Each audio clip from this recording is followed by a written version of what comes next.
Father Knows Best, transcribed in Hollywood, starring Robert Young as father. A half-hour visit with your neighbors, the Andersons. Brought to you by America's favorite coffee, Maxwell House. The coffee that's always good to the last drop.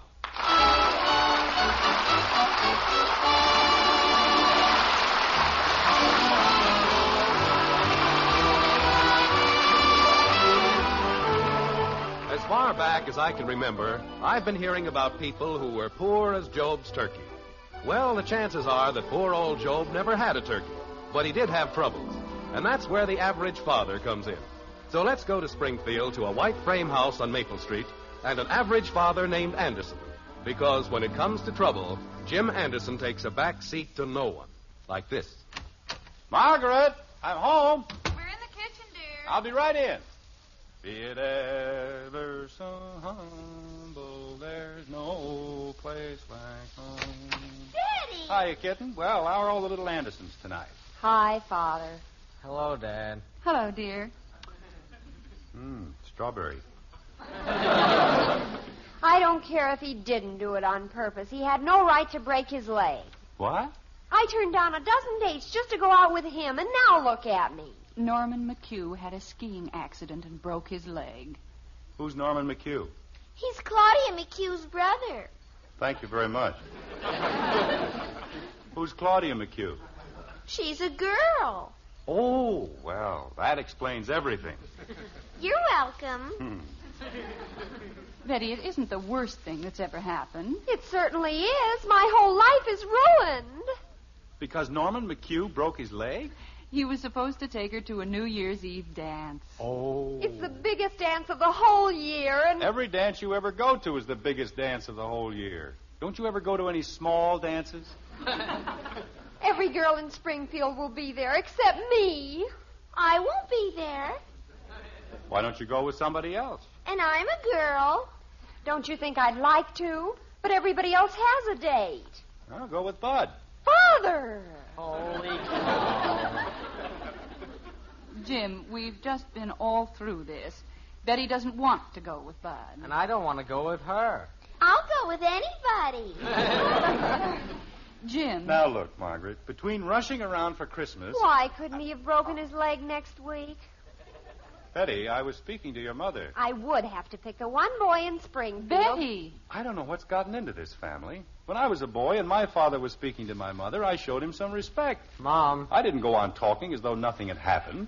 I wouldn't have had the nerve. Mom. But this family, all I have to do is open my mouth, and it's a signal for the start of a general conversation. Mom. Bud, please be quiet. But I want to tell you. Bud. But if I... You'll wait until I'm finished. Is that understood? Yes, Dad. All right. What was I saying? We have to shut up. Well, see that you do. Have I made myself clear? Betty? Yes, Father. Good. Now, what is it, Bud? Something on the stove is burning. What? Well, I was trying to tell you. My cream turkey is ruined. I thought something smelled funny. Oh, what are we going to do, Jim? That was the last bit of turkey in the house. Well, frankly, Margaret, I'm just as happy. Why, Jim. We haven't eaten anything but turkey since Christmas, and I've had just about all I can stand. Jim Anderson. Cream turkey, cold turkey. Turkey hash. Turkey croquettes. I was under the impression that this family liked turkey. We do, but there's a limit to everything. Last night I gobbled. That will be quite enough, Kathleen. Gee whiz. Honey, I don't want you to think that it's your fault. I never said it was. And I certainly wasn't going to throw out perfectly good turkey. Well, let's not argue about it. It's gone, and... Well, what are you waiting for, Bud? What? The doorbell rang. That was the back door. Well? It is my job to answer the back door. Go ahead, Kathy. Gee whiz. Why don't we take turns? I'm getting tired of the back door. I told you in the very beginning a 12-pound turkey would have been quite enough. Margaret. But no, we had to have a 20-pound turkey. You were hungry. Margaret, if you don't mind, I'd just as soon forget the whole thing. Hiya, Jim. Oh, hello, Heck. Come on in. Hello, Margaret. Hello, Betty. Hector. Bud. How's Elizabeth, Heck? Oh, pretty good. Jim, so help me, you're the luckiest guy I've known in my life. What'd I do now? You could fall into a well and come up with a diamond necklace or a string of pearls or... Hector. Margaret, you don't know what this guy did. 10 cents, that's all he gave me, just one little dime. Heck, what on earth are you talking The about? chance you took. Oh, no. Buys one measly little chance, Heck, please, and then he wins the turkey.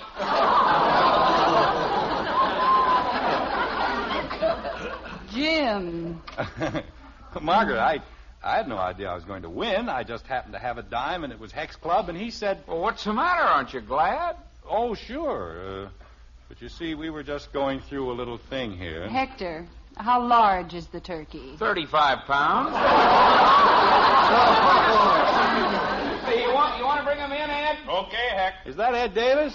Yeah, I was having a little trouble getting it out of the car, and Ed just happened to come by, so... Mommy, isn't it wonderful? Hiya, Jim. Easy, boy. Jim, it's alive. Jumping, Jehoshaphat. Mother. Boy, is that a big one. Hang on to him, Ed. Easy, boy. Easy, boy. Take it easy, you rattle-brained nincompoop. Mr. Davis, you're hurting him. I'm hurting him. After he dragged me halfway up the driveway? Gosh, look at those feathers. Margaret. Isn't he beautiful? Mother, he's looking at me. Margaret. The club got him from a farm up near Plainville, and the man said Margaret, will you please say something? I will later. Heck, look, if it's all the same to you... I gotta be running along. Take the rope, will you, Bud? I don't know if my Come on, father... Bud. I'm going to be late for dinner as it is. Dad? Go ahead, Bud. Take it. Easy, fella. Nice boy. His name is Irene. Nice, I mean... Since when do they give names to turkeys? Well, the farmer said his kids made a pet out of this one. That's why we got it cheap. They wouldn't let him kill it. I'll help you, Bud. Nice, Irene. Pretty boy. Nice boy. Attaboy. Sensitive little thing, isn't it?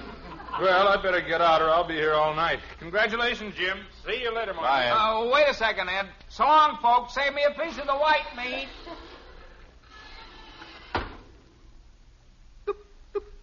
Margaret. Well, Now, wait a minute, honey. I didn't do anything wrong. All I did was win a turkey. It wasn't my fault. Jim, when I think of the fuss you were making about turkey. I wasn't making a fuss. Turkey hash, turkey croquettes, turkey a la Oh, king. Margaret, please. Daddy, look. He shakes hands. Isn't that wonderful? Jim, that is the biggest turkey I have ever seen. It'll take us weeks. Nobody said we had to keep it. We'll sell it or give it away. Or we can... Say, Why don't we keep it till next Thanksgiving? I know what we can do. It'll take care of Betty and everybody else. We'll have a party. Father! Jim, we're just getting over Christmas. A New Year's Eve party. That's what we'll have. And it won't cost us a cent. Oh, Father, you're wonderful. Boy, that is an idea. Why don't we keep it till next Thanksgiving? We can invite everybody we know, repay all our social obligations, and there won't be a bit of turkey left over. Jim, it isn't a question of how much turkey we'll have left over. Honey, it won't be a bit of trouble, I promise you. We'll all pitch in and help, won't we, kids? I think it's a wonderful idea, Father. Is it all right if I invite Joe? How about it, Margaret? Why don't we just keep it till next Thanksgiving? Margaret? Well, if everybody thinks we should. Oh, Mother, you're an angel. Get a few pickles and things? All right, Bud, put him away somewhere. What? The turkey. You're not going to stand there and hold him all night, are you? I don't know. What do we do with him, Jim? Well, in the morning, I'll take him down to the butcher. I'll wear my new blue dress and my silver shoes. In the meantime, put Irene out in the garage. Me? Anybody. I don't care. Come on, boy. Daddy, you can't. He'll freeze. Well, he certainly can't park in here all night. Well, he can sleep in my room. He cannot. It's as much my room as it is yours. Mother. Of course he can't sleep up there, Kathy. Why? Because he'd be uncomfortable sleeping with girls. Oh. Take him out in the garage, Bud. Okay. Oh, Bud, wait. He will freeze, Jim, and we can't be cruel. Well, he certainly can't stay in the house, can he? Well, how about the playroom? All right. Go ahead, Bud. Take him downstairs. Come on, Irene. Daddy, I have a wonderful idea. Yes? Why don't we keep him till next New Year's?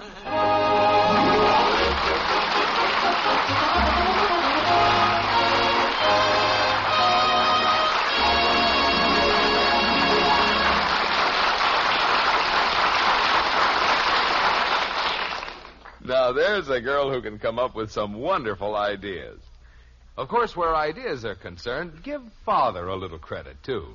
Yes, sir, the man of the house knows most about lots of things. For one thing, ladies, when it comes to knowing about coffee, truly good coffee you enjoy cup after cup, the world's greatest expert is that man of yours. Yes, the number one expert is your husband. Of course, to the coffee trade, we're experts, too. They know more people enjoy our Maxwell House coffee than any other brand. But when you brew the coffee and fill the cups, the expert you aim to please, he's your husband. And tomorrow, if you'll fill his cup with Maxwell House, we're sure he'll say, "Now that's real coffee. Best I ever tasted." In fact, if he doesn't, we'll give you back your money. We're that sure. We know there's no coffee tastes like Maxwell House, because no coffee's made like Maxwell House. You see, there's only one recipe anywhere for that famous good to the last drop flavor. A recipe demanding certain fine coffees blended just so. And only Maxwell House has that recipe. Knowing this, won't you get Maxwell House coffee tomorrow? Serve it to your husband. If he doesn't say, "Best coffee ever," just send us the can, an unused portion, and we'll gladly refund the price you paid. Our address is right on every familiar blue tin. Tomorrow and through the new year, serve coffee that'll please the world's greatest coffee expert. Serve your husband Maxwell House coffee. Always good to the last drop.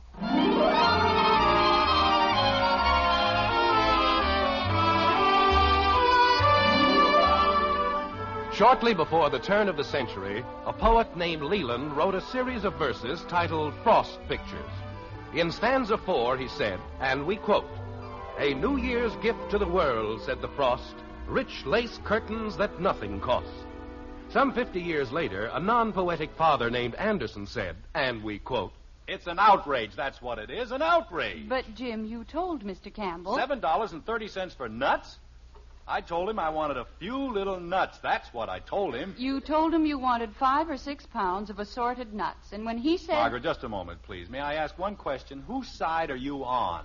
It isn't a question. It certainly is a question. You were standing right next to me, and I said to him, "We're having a party for a few friends, and I'd like a few nuts." That's all I said. Wasn't it? You said 5 or 6 pounds. Well, why did you let me say 5 or 6 pounds? Father. This whole thing started out just a little get-together. Father, may I have $9? No. If I hadn't won that knot-headed turkey in the first place... But the man's waiting. Well, let him wait. I said we'd invite a few friends. We wind up with half of Springfield. Father, the man says it's $9 and he can't leave the package if he doesn't get it. I don't care if he... What package? Oh, dear, that must be the noisemakers. The what? Jim, you can't have a New Year's Eve party. $9 for noisemakers? No. But we had to have paper plates and napkins, and I thought a few decorations would look nice. Betty, Yes, Father? here's my wallet. Just stand in front of the house and throw money at anybody who walks by. Okay, Father. I'll let you know when I run short. Yes, you do that. Jim. Honey, this is getting ridiculous. I've done nothing but pay bills ever since Hector walked in here with that free turkey. But, Jim, you can't have 40 people. I didn't say I wanted 40 people. All I said was... You said we were going to pay our social obligations. All right, but since when are we obligated to 40 people? I don't even know 40 people. Now, look, Jim, let's be fair about it. I haven't asked one single person... Since when do we owe anything to the Clarks? I haven't even seen Tom Clark in almost 2 years. Well? And the Donaldsons. I don't even like the Donaldsons. I know, Jim. Then why did you ask them? Because Kay Donaldson is the only one in the neighborhood with a large enough pan. That's why.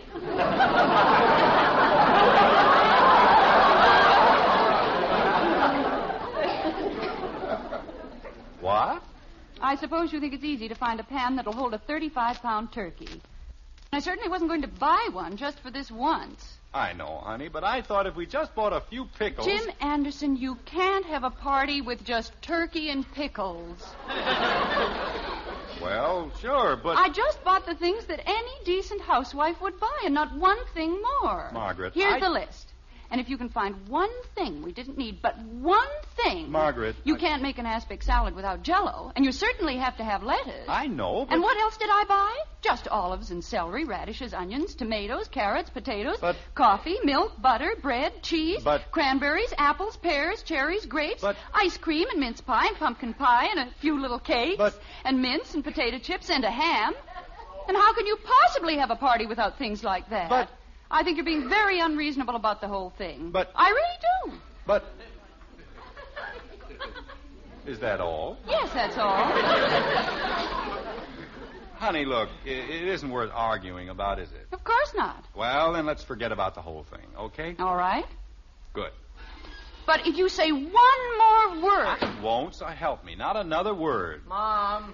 Did you get it, Bud? Boy, is it heavy. No matter what comes up, I'll just grin and... Ye gods, what's that? Where do you want me to put it, Mom? On the table, dear. That'll be fine. I think she's got it stuffed with lead. What is it, a wash boiler? It's Mrs. Donaldson's roaster. Margaret. Yes, Jim. Where's the stove that goes with it? What? The stove. You certainly don't expect to get that thing in our oven, do you? Well, Oh, dear. This is fine. Now we'll have 5 pounds of mixed nuts and a new stove. Don't be ridiculous. Well, it certainly won't fit in the one we've got. How would it be if we banged in the sides a little? The roaster or the stove? We'll have to send it down to the tavern, that's all. The stove or the roaster? The turkey. We can have it cooked for 20 cents a pound. A few pickles, that's all I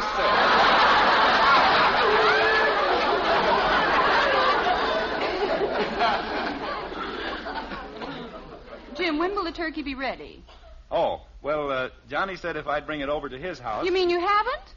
Well, he said it would only take an hour to kill and clean it, and Kathy was having such a good time with it. But it's after 10 o'clock. Well, I didn't figure there was any hurry, so... Do you know how long it takes to cook a 35-pound turkey? Couple of hours, I guess. A couple? It takes 15 minutes a pound, and 35 pounds, that's almost 9 hours. Takes that long, huh? Jim Anderson, Well, we'd better get started. Bud, why don't you take Irene... Me? Why do I have to do it? Now, just a minute, Bud. You're going to eat the turkey, aren't you? Well, sure, but why do I have to be the one to have him killed? Margaret, have you ever heard anything so ridiculous in your whole life? Well, Bud has become very attached to Irene. Oh. Why doesn't Betty take him down? She doesn't even like him. That isn't so. Well, you run away from him every time he comes over. That has nothing to do with it. I think he's very cute. Bud, he's only a turkey. Then why don't you take him down? Just a minute, Bud. Let's not forget, I'm still your father. I'm sorry, Dad, but holy cow. Jim, I don't know how much more of this I can stand. You've been arguing the same thing for 3 days. Honey, look, you know exactly what to tell Johnny. I mean, about how you want him cleaned and everything. There isn't anything to tell him. You just clean it, that's all. Okay, I've got another idea. Kathy! You want me, Daddy? Bring Irene up here like a good girl. Okay. Now, here's what we'll do. We'll put Irene in the car, and we'll all drive over to Johnny's together. Jim. It'll do us good to get out in the fresh air. And Jim Anderson, you're afraid. Afraid? Why, Irene and I get along fine. That isn't what I mean. You're afraid to have him killed. Margaret, how can you say a thing like that? It's just that, well, I've got a million things to do around here. I've got to, Yes? Well, I expect to be very busy all morning. And I certainly think that with 3 children in the house... Now, look, Bud. I'm sorry, Dad, but I don't want to have anything to do with it. And don't look at me. That's fine. That's just fine. I ask you to do one little thing for me. Daddy, isn't this cute? Oh, no. My good coat. Kathy, why do you insist on teasing that poor bird? Oh, but he likes it. Don't you, Irene? What's he supposed to be? Santa Claus? Kathy, take my coat off him right now. Gee whiz, you can't even have any fun. And take the ribbon off his head. Yes, Mommy. Excuse me, Irene. Jim? Hmm? Go ahead. What? Jim, it's got to be done, and now. Well, okay. Let me have the rope, Kathy. What are you going to do? I'm going to take Irene for a little ride, that's all. No. Bud, take the roaster and the dressing. Yes, ma'am. Oh, Mother. Now, we've got to be sensible about this, you know. I'll be back in a little while. Now, come on, Irene. Mommy. Oh, my poor baby.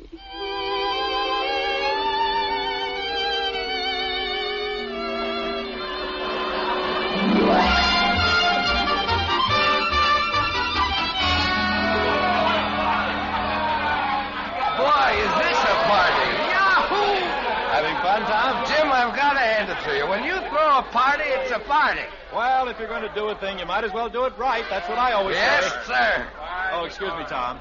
Heck, can I speak to you for a minute? Oh, how you doing, Jim?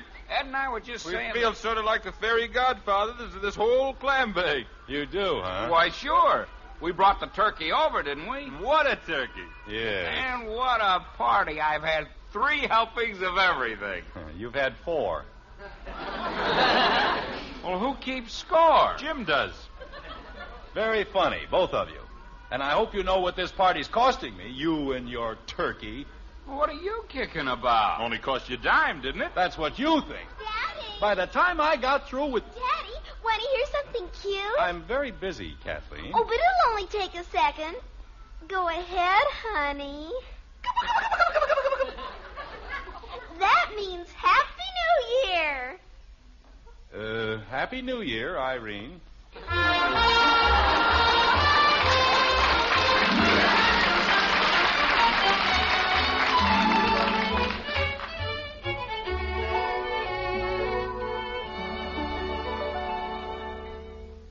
He was cute, wasn't he, Mommy? Yes, dear. Cute. I wish I'd never laid eyes on him. May I have my coffee, please? Of course, dear. It's a good thing the butcher had an extra turkey, wasn't it, Dad? Oh, yes. Haven't you heard? I'm a very lucky fella. Oh, Jim, you know you're just as happy as we are that Irene wasn't killed. Sure. I'm the happiest guy in Springfield. I'm very happy. Mr. Thompson says he'll have his own cage and everything. May I please have the cream and sugar? And I don't think 50 cents is very much. It's cheap considering how much Irene eats. And the man said we can visit him every Sunday if we want to. Will someone please pass the cream and sugar? You know, Dad... Bud, please, not now. Here you are, dear. Thank you. 50 cents a week. That's $26 a year. Just because I took one measly 10-cent chance.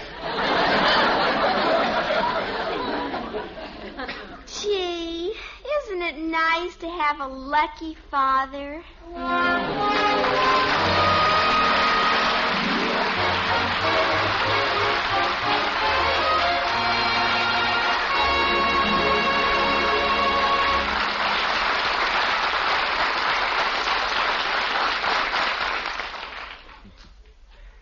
During this holiday season, we'd like to wish you a very happy new year.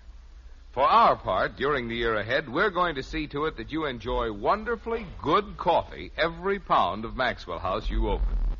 We know that these days you're on the lookout for the most in flavor for every penny you spend.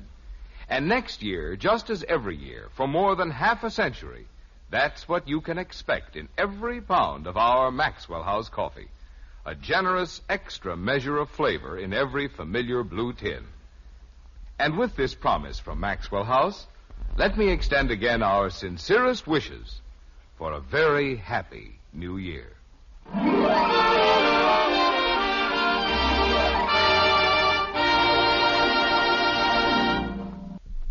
Friends, this is Robert Young. Tonight, for a moment, I'd like to talk to you about a timely and all-important subject, safe driving. First, I want to report that during 1950, our Father Knows Best highway safety campaign has resulted in more than 3 million highway safety contracts between parents and their children. We're pretty proud of our part in that accomplishment. We're proud, too, of the makers of Maxwell House Coffee, who have a carefully planned highway safety campaign of their own. Theirs is a campaign to help make the highways safer by improving the safety records of their own drivers. It is a plan that will work for anybody. It will work for you. And to tell you about it, I'm happy to introduce Mr. Clarence Francis, Chairman of the Board of General Foods Corporation. Mr. Francis. Good evening, everyone. Our salesmen, the men who call on your grocer in behalf of our products, operate more than 1,500 automobiles. Day in and day out, these men travel practically every highway in the country and visit every town and city. They are your neighbors, and as part of the job of being good neighbors, we have encouraged them to be good drivers, safe drivers, who respect your rights on the highway. Years ago, we became alarmed at the nation's highway accident rate, and at our own. We knew then that most accidents are preventable. 2 years ago, we asked our men to pledge themselves to become safer drivers, and we arranged to remind them of this every time they get into their cars. We do this by placing each salesman's safety record on the dashboard of his car, an emblem which recognizes the achievements of safe drivers. Tonight, I am happy to tell you that our men have responded to this challenge. They have again improved their safety record. Over a 2-year period, they have reduced our accident rate by 1/3. Tonight, once again, I am challenging each of our drivers, both in the United States and in Canada, to drive his General Foods car safely through the whole year of 1951. And as we go into 1951, we all face a challenge to everything we hold important. This is a year of crisis and of great national effort, and it calls for sacrifice and self-discipline by all of us. Here is something we each can do to strengthen our country at this time of need. We can help preserve our most precious national resource, our human resource, by resolving to reduce the toll of highway accidents. So I hope you and our audience tonight will join us in our pledge to drive safely through 1951.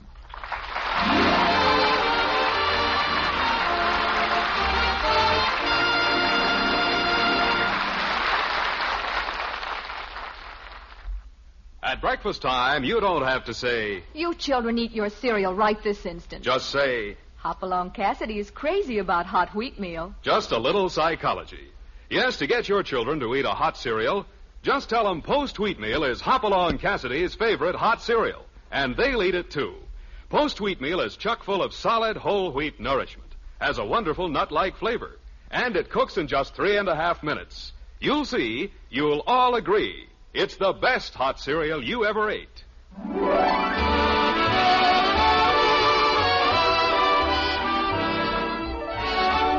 Father Knows Best was transcribed in Hollywood and written by Ed James.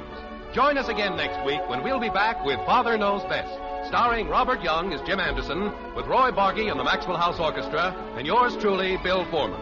So until next Thursday night, for all of us and for the makers of Maxwell House Coffee, may we wish you again a very happy New Year.